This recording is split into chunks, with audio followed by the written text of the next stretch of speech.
Hey guys, welcome back to Embers and Ash. My name's Ashley, if you didn't know, and today I finally want to talk to you guys about my cut flower garden.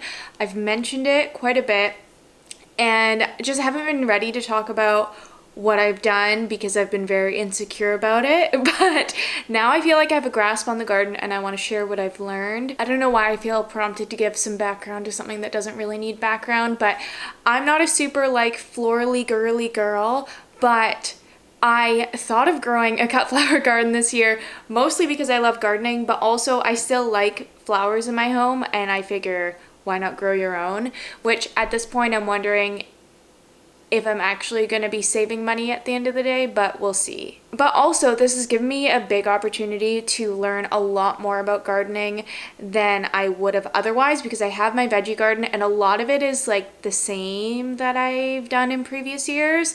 So doing a cut flower garden, starting a bunch of stuff from seed has been a steep learning curve, but really awesome to learn those skills because most of the things in my garden I don't start from seed, or most of the things I grow in my veggie garden I don't start from seed because they need a greenhouse, a heated greenhouse, kind of. At least that's what I think. Anyways, let's move on. Let's actually talk about what I've done for the cut flower garden. So the setup I kept super simple. There's this corner of the yard that was just a pile of dirt and we weren't using it. So I leveled it off and decided that's where the garden's going.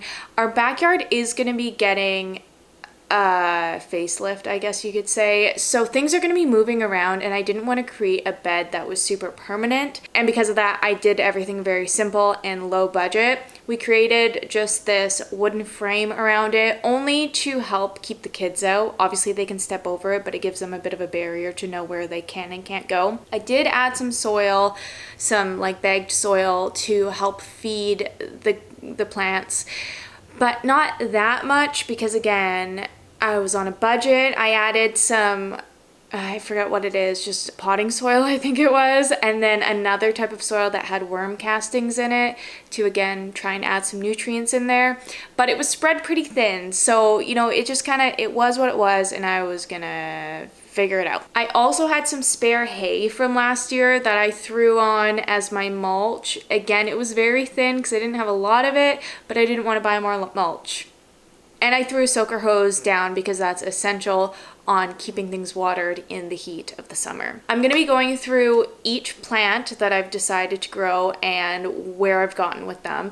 But first I want to talk about a few lessons I learned in the startup. Initially, I was growing my seeds on the windowsill because I have south-facing windowsills and thought it would work. I've soon learned that most plants you can't grow on a windowsill because they need the direct sunlight on them for 6 hours a day, which you usually aren't getting from a windowsill. So I went out and bought one of those dinky little cold frame greenhouses and tried to figure out how those work. It's been fairly successful. What I've learned is that it's good for extending the season of your like cold hardy plants, not things that need warmth like a tomato plant needs minimum 10 degrees Celsius. So I can't be putting that in the greenhouse in February, you know, the unheated greenhouse. But it still helped extend my season. So that's been great. I also learned that a lot of seed starting soil doesn't have nutrients in it because when your seed germinates, it uses the nutrients in the little seed itself. But that means that you need to start fertilizing it after it's germinated. So I got seed starting soil with compost added, and I would, I guess, suggest you do it too so that you don't have to be fertilizing so much. I also added a heat mat to my greenhouse outside. Usually these are used to help germinate your seeds, but I was using it just to add like a little bit of heat to the greenhouse to help when it got to like -1 because I didn't want to go below 0 for like my sweet peas and my Snapdragons. And it worked because usually greenhouses work by retaining the heat that's in the greenhouse and like making it last till the sun comes out. But with such a small footprint, there's nothing in there to give it to retain heat. I've heard people using jugs of water that heat up during the day and release their heat slowly overnight, but I had this heat mat, so that's what I used. Okay, let's get into the plants. I just wanted to put those things out there because they seem like little no big deal things, but they were a big deal for me, and hopefully that helps you. So the first thing I planted were sweet peas. I chose these because they're easy to grow. Well, I actually just kind of went with what the general consensus is on starting a flower garden, picked most of those plants, but I've already grown snap peas before, so sweet peas seemed pretty simple, and they are. I started them 6 weeks before the last frost because they are cold hardy. They can handle a little bit of frost. I also put them in 4-inch pots because they need space for their roots, as opposed to other plants, which I'll get into, where I use just the little 1-inch tray things. I put them a 1/2 inch into the soil, covered them to germinate. Once 1/3 of them have germinated, took the cover off, or like plastic wrap in this case. Oh, I also pre-soaked the seeds for 12 hours prior, which you don't need to do, but they say it like helps quicken up germination. So, you know, did that. They did start off really laggy because, like I said, they were on my windowsill in the bedroom. And I realized that, thankfully, fairly early on, and got that greenhouse up and threw them outside on the deck in the greenhouse, and they recovered really well. So they were looking great out there, and around the time of the last frost, which for us is I think like mid-April or end of March, sometime around then, I put them outside in the ground. I put up just some bamboo poles with some string to trellis them, and they were looking really good, and then they weren't. They turned like purpley red and weren't growing, and were just kind of like, they looked bad. So that was really concerning, and I didn't know what was going on. I didn't think it was the cold, because again, peas can handle cold.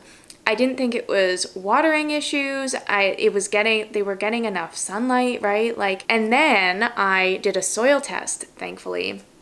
I did it for my veggie garden too, and found out that there were nearly no nutrients in my soil because, like I said, I had spread out that bagged soil, but it was not enough. And I also read that peas are heavy eaters, and people usually fertilize them multiple times as they're growing. So I used this, where is it?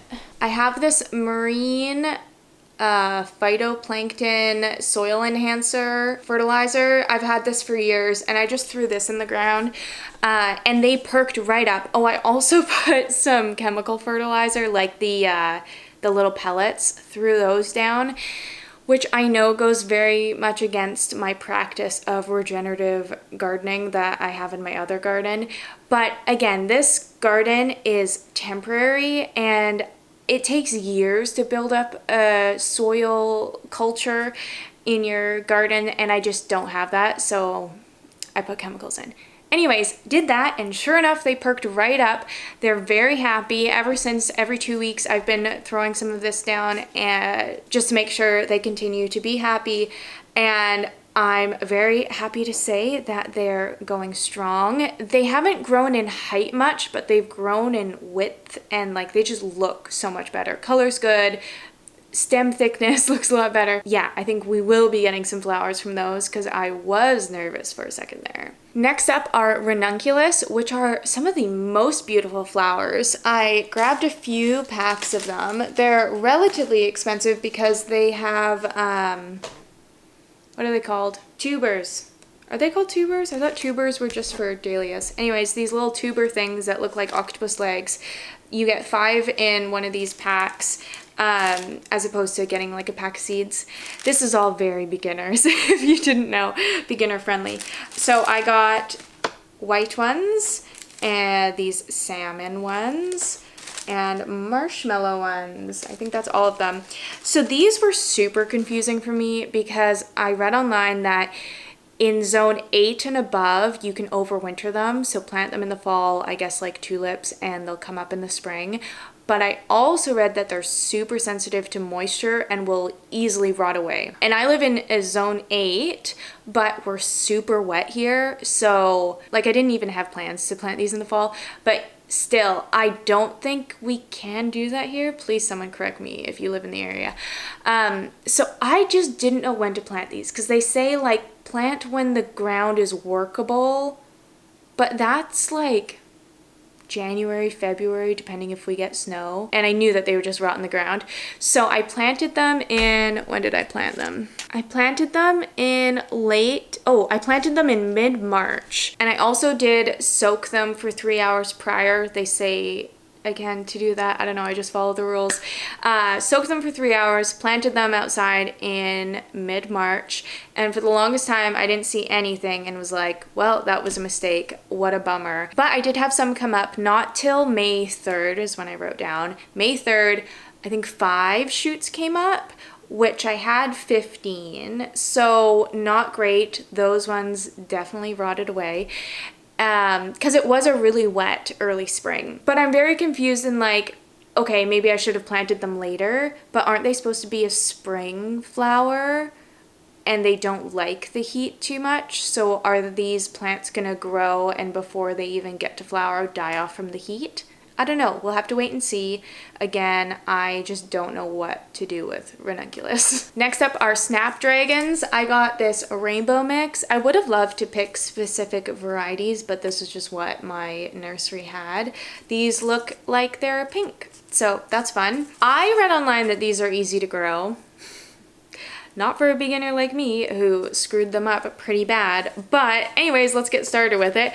These guys can handle some cold, so I planted them at the same time as the snap peas in the bedroom window in one of those trays with like a bunch of cells. And they came up great. I had the humidity dome on once 1/3 of them roughly germinated, took that off. They also need, I'm so backwards with explaining this, they need light to germinate, so you just like press them into the soil but don't cover them. And yeah, they did great germinating. They got pretty leggy, so brought them outside once I had the greenhouse, and they liked that a lot better, and they set out their like first set of true leaves, and then they stopped growing. They didn't die, but they stopped growing. So they stayed like that for weeks at the same size, and I was trying to problem solve eventually. So I tried fertilizing them again with this. It made their leaves bigger, but they still didn't grow new sets of leaves. You know, light was good. They were getting full sun. What else? Oh, I also tried potting them up, bigger pots, which like they were so small to pot up, but I'm like, what else am I supposed to do? Like something's wrong here. And sure enough, potting up didn't help them. And then I go to find out that I was definitely overwatering them. I didn't even know that was a thing. I've just always been an underwaterer, so I guess I overcompensated. And I wouldn't ever let the soil kind of dry out, and I was always leaving it pretty soppy, like leaving water in the catch tray, and it would always be soaking up into the soil.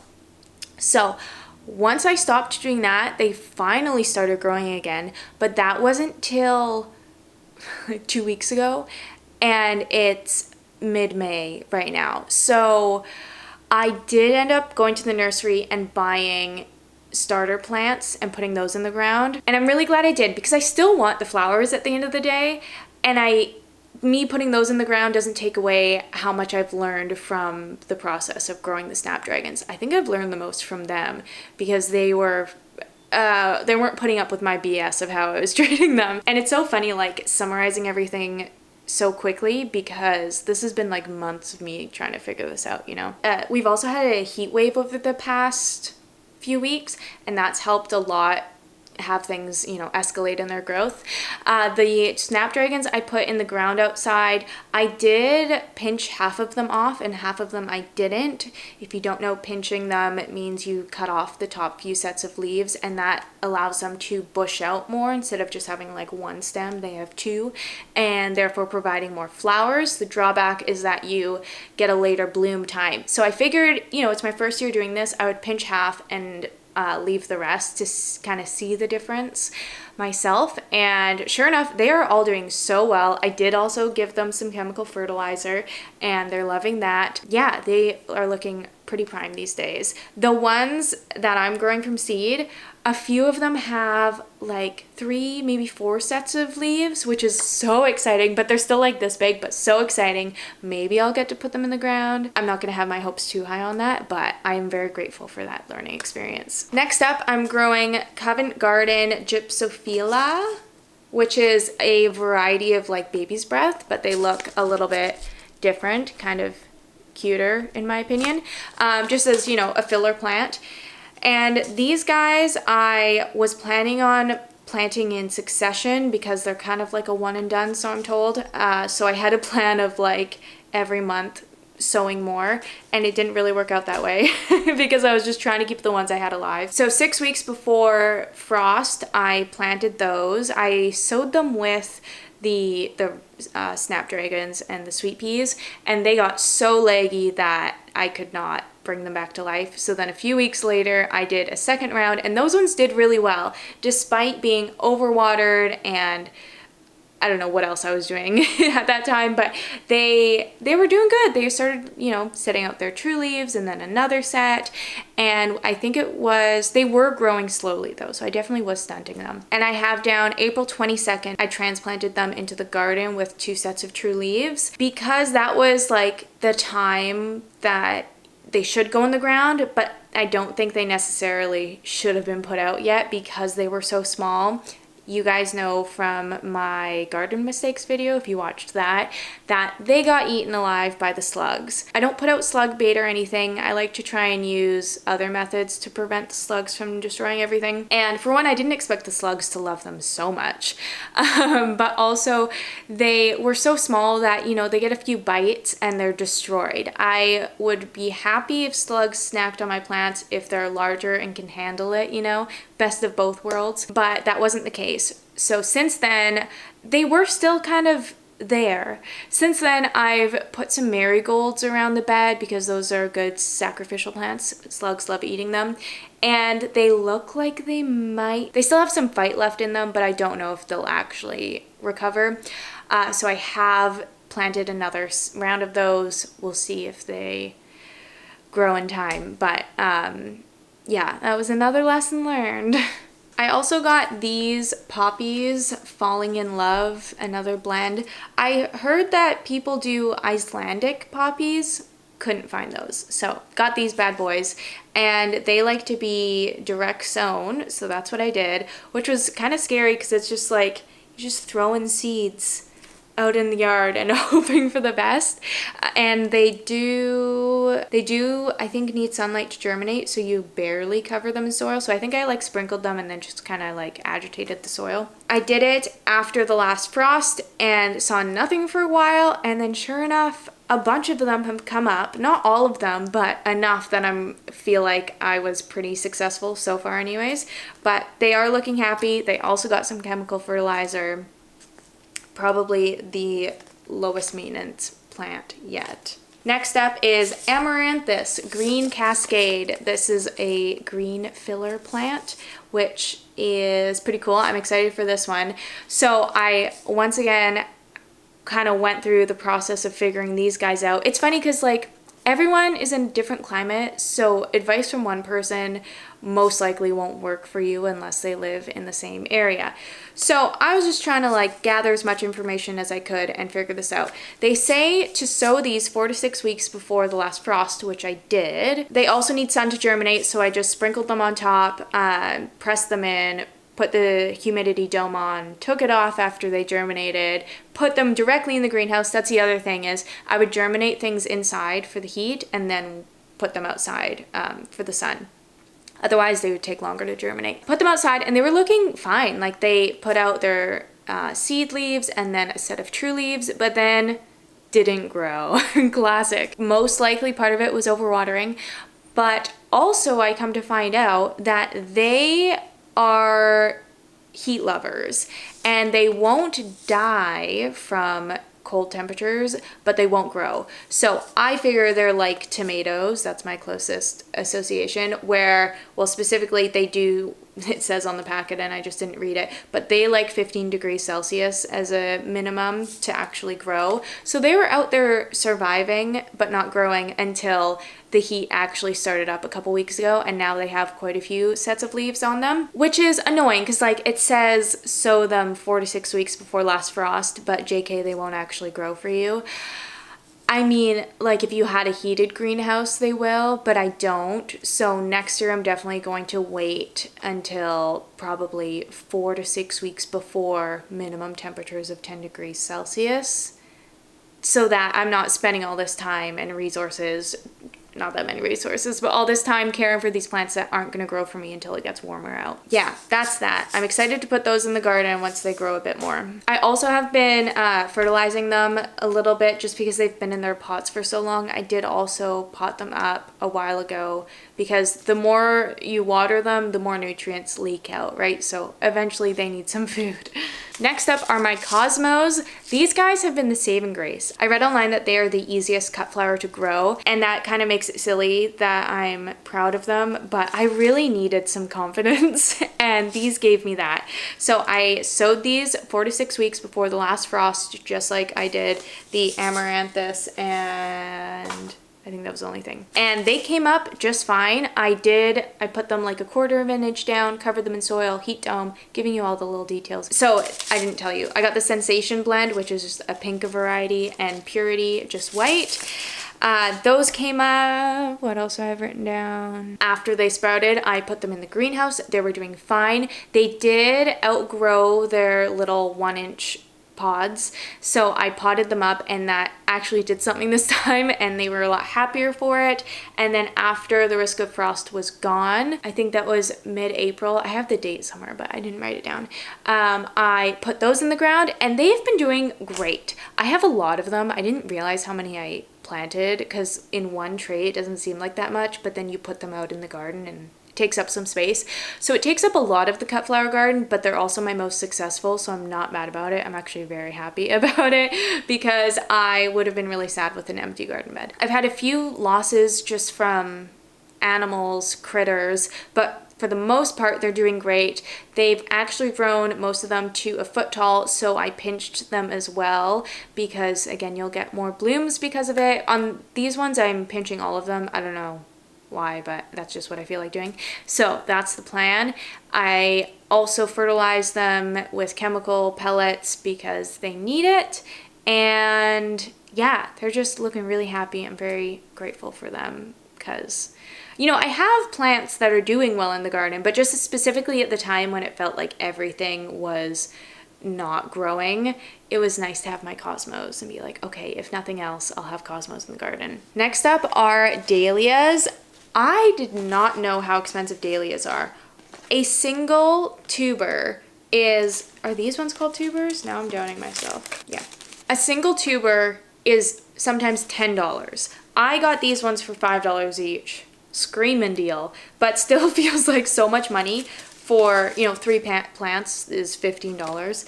But the nice thing about them is that you can harvest the roots at the end of the season and split them and, you know, grow your collection. So that's the plan anyways, as long as that works out.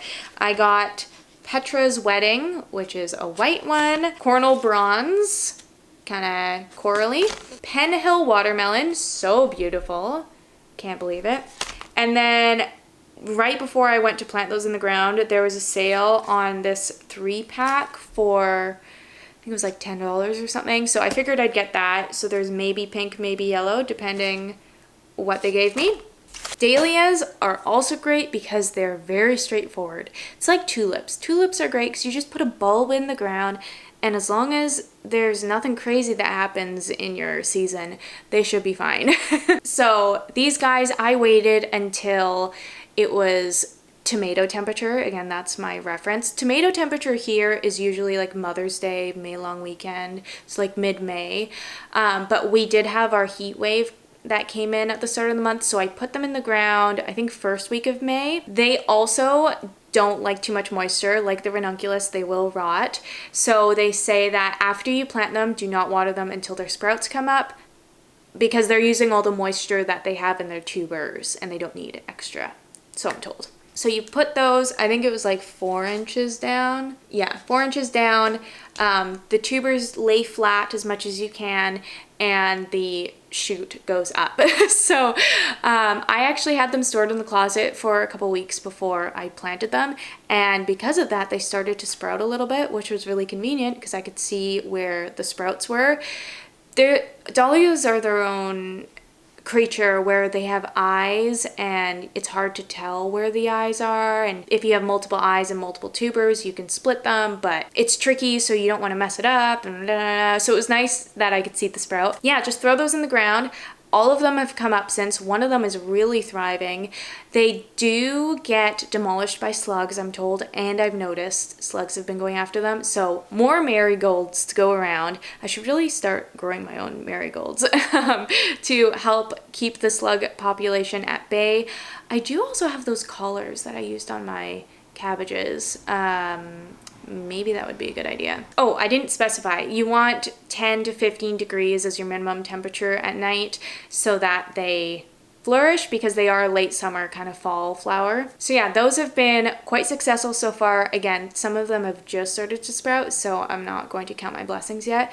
But as long as I can keep the slugs at bay, I think we'll be good. Really hoping that I can harvest them at the end of the year, save them. I probably won't split them until the spring where I can see where the eyes are clearly. But that's a video for another day. And then lastly, I am growing sunflowers. These are Zohar sunflowers. I just put these in the ground the other week. I've grown sunflowers before. They're very straightforward. I say that now, watch, none of them are gonna come up. But you just put them an inch into the ground, direct sow them outside. You can do them inside. I don't know why I didn't start them early. Maybe just because I'm used to putting them direct sowed in the ground. But yeah, put those in the ground. We'll see if they grow. And they also want warmer temperatures, tomato time of year. Yeah, so that's everything. I know that was a lot of information, but I wanted to share as much as I could, because it's like all fun and games dreaming about starting a garden, but then you have the seeds in your hands and the soil at your feet, and you're like, how do I find out every little detail about this? Because I have no idea what I'm doing. So I've really been loving the journey. It's so much more satisfying growing things from seed, because you just kind of, I feel like a bit of a cheater buying starters, which you're not, but it's like, it just feels so much better starting things from seed. So yeah, I hope if you're growing a flower garden that you're also having, or at least I hope you're having more success than me. I hope this has been helpful to any of you. I will be sharing more updates as I have them, hopefully fairly consistently, as long as I have enough things to share. And I'm so excited to get my first cut flower. Next year I'm going to do tulips in that bed. I had tulips elsewhere on the property, but again, I just started this spring, so it won't be till the fall that I can put tulips in the ground, but those will be part of next spring's video for sure. All right, thank you guys so much for watching. I really hope you enjoyed this one, and I'll catch you in the next one. Bye.